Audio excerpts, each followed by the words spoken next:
વિદ્યાર્થી મિત્રો, આજે આ વિડીયોમાં આપણે સ્ટાન્ડર્ડ 6ના ઇંગ્લિશ સબ્જેક્ટમાં યુનિટ 5 અરાઉન્ડ ધ વર્લ્ડમાં રીડિંગ પોર્શન જે આપેલ છે તેનું સોલ્યુશન કરવાના છીએ.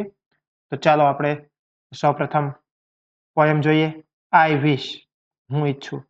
આઈ often wish I were a king and then I could do anything.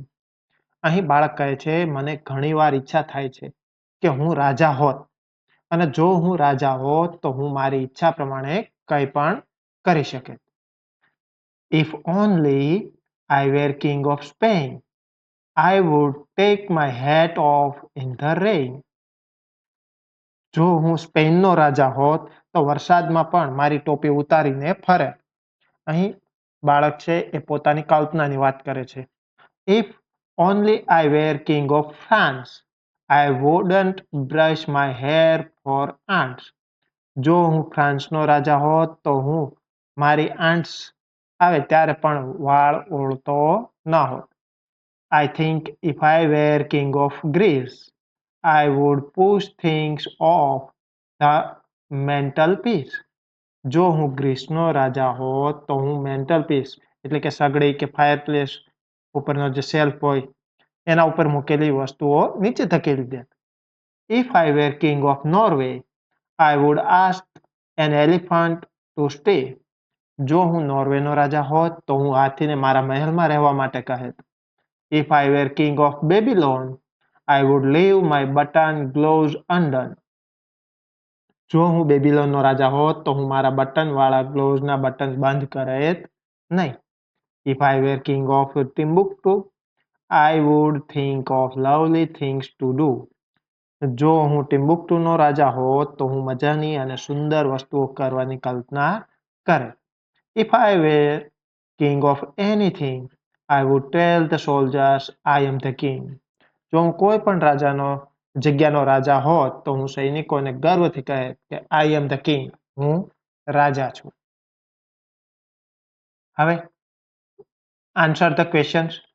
First આપેલું છે underline the rhyming words in the poem. પોએમમાં આપેલા રાઇમિંગ વર્ડ આપણે અંડરલાઇન કરવાના છે. તો king anything, Spain rain, Greece mantelpiece, Norway stay, Babylon undone. Second question છે write names of countries mentioned in the poem. પોએમમાં આવતા કન્ટ્રીઝના નામ લખવાના છે. તો એ છે Spain, France, Greece, Norway, Babylon, Timbuktu. Third છે when would the poet take off his hat. રાજા તેની ટોપી ક્યારે ઉતારી દે? Poet would take off his hat in the rain. Fourth છે what will you do if you were prime minister of India. તો if I were the prime minister of India I would work for the development of the country, improve education and health care. હવે અહીં complete the table આપેલું છે. If I વેર માં આપણે કન્ટ્રીના king તરીકે લખવાનું છે, અને આઈ વુડ તમે શું કરો? તો કિંગ ઓફ સ્પેન તો I would take my hat off in the rain. King of Babylon તો I would leave my button gloves undone. I would push things off the mantelpiece. So, King of Greece. King of France. I would brush my hair for my aunt. I would ask an elephant to stay. King of Norway. First journey. સરસ મજાની story આપેલી છે. તો story જે છે એ પ્રકાશની પહેલી ટ્રેનની મુસાફરી વિશે છે. આ મુસાફરી દરમિયાન તેને નવા લોકો મળ્યા, નવી જગ્યાઓ જોઈ અને સુંદર યાદો બનાવી તેની વાત કરેલી છે. Prakash was very excited as he prepared for his summer vacation. He had never been on a train. His thought of traveling to his uncle's house filled him with thrill. He asked, Mummy, I have never been on a train before. What will it be like? તો અહીં પ્રકાશની ઉત્સુકતા દર્શાવવામાં આવી છે. પ્રકાશ છે એ ઉનાળાની રજામાં પોતાના અંકલના ઘરે જવાનો હતો. તેણે ક્યારેય ટ્રેનમાં મુસાફરી કરી નહોતી. તે ખૂબ ઉત્સાહિત હતો અને મમ્મીને પૂછે છે કે મમ્મી, હું પહેલા ક્યારેય ટ્રેનમાં બેઠો નથી, ટ્રેનની મુસાફરી કેવી હશે? તો mummy reply, "It will be fun. You will see new places and meet new people." તો મમ્મી જવાબ આપે છે કે મુસાફરી ખૂબ મજાની હશે અને તને નવી જગ્યાઓ અને નવા લોકો જોવા મળશે. He arrived at the railway station with his parents. They found their seats and settled in. The ticket checker greeted them warmly. "Welcome. Enjoy your journey." Prakash watched as the ticket checker checked tickets and helped passengers.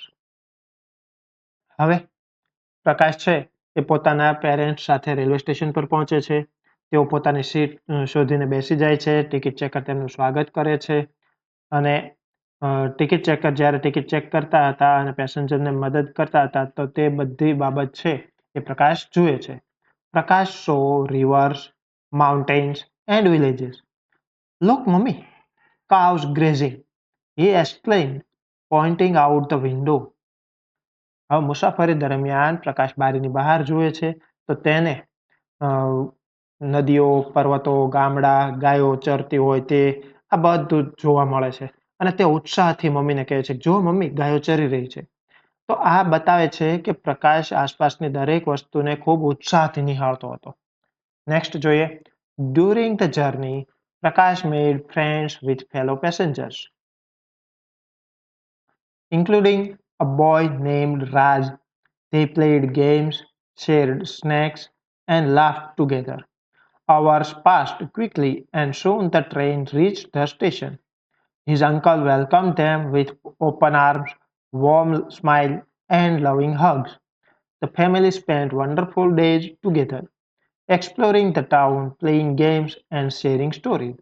Prakash learnt gardening tips from his uncle and laughed with his cousins. હવે મુસાફરી દરમિયાન પ્રકાશની મિત્રતા બીજા passenger સાથે થાય છે. તેમાં એક છોકરાનું નામ રાજ હતું. પ્રકાશ અને રાજ રમતો રમે છે, નાસ્તાઓ વહેંચે છે, સાથે હસે છે. આના કારણે લાંબી મુસાફરી પણ ખૂબ ઝડપથી પસાર થઈ જાય છે. હવે અંકલના ઘરે પહોંચે છે ત્યારે પ્રકાશ છે એના અંકલ પ્રકાશને અને તેના ફેમિલીને ખૂબ પ્રેમથી આવકારે છે અને પછી આખો પરિવાર સાથે મળીને સુંદર સમય પસાર કરે છે. તેઓ પ્રકાશના અંકલના ઘરેથી ટાઉનની મુલાકાત લે છે, ગેમ્સ રમે છે, સ્ટોરી શેર કરે છે.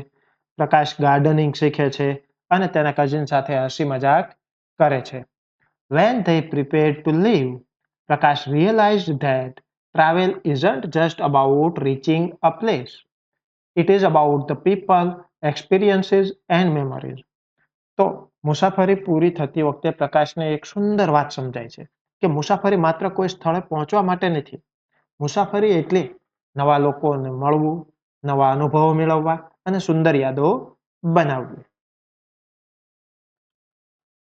Choose the most appropriate options. યોગ્ય વિકલ્પ પસંદ કરવાનો છે તો ફર્સ્ટ છે પ્રકાશ was traveling with his parents. Second, Prakash uncle taught him gardening. Third છે which emotion is expressed by the word welcome with open eye? So happiness. And fourth, the weather might be very hot when Prakash visited his uncle's house.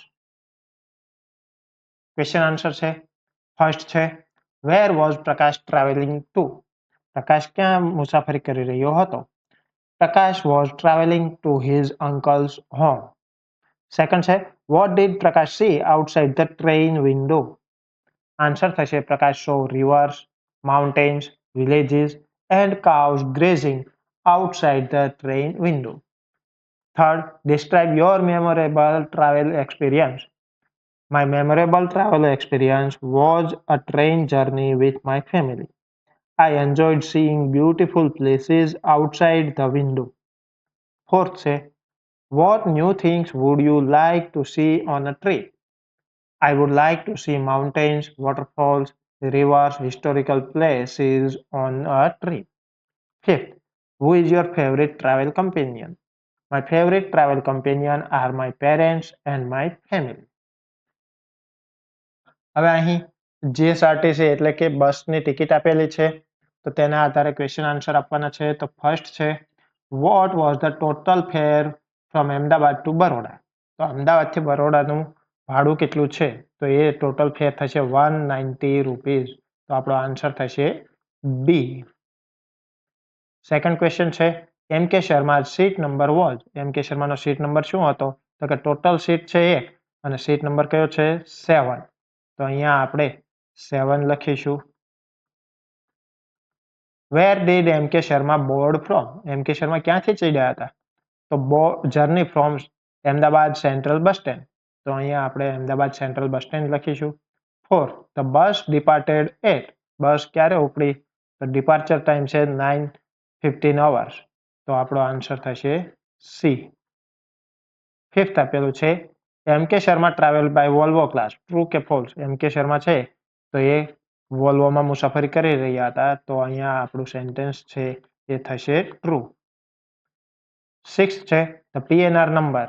તો PNR number અહીંયા આપેલો છે તો એ થશે G120068883. What is the full form of GSRTC? તો GSRTC નું full form અહીંયા આપેલું છે તો એ આપણે લખી દઈએ, Gujarat state road transport corporation. અન્ય વિડીયોની અપડેટ મળતી રહે એટલા માટે ચેનલને સબસ્ક્રાઇબ કરશો, વિડીયોને લાઇક કરશો, શેર કરશો. Thank you.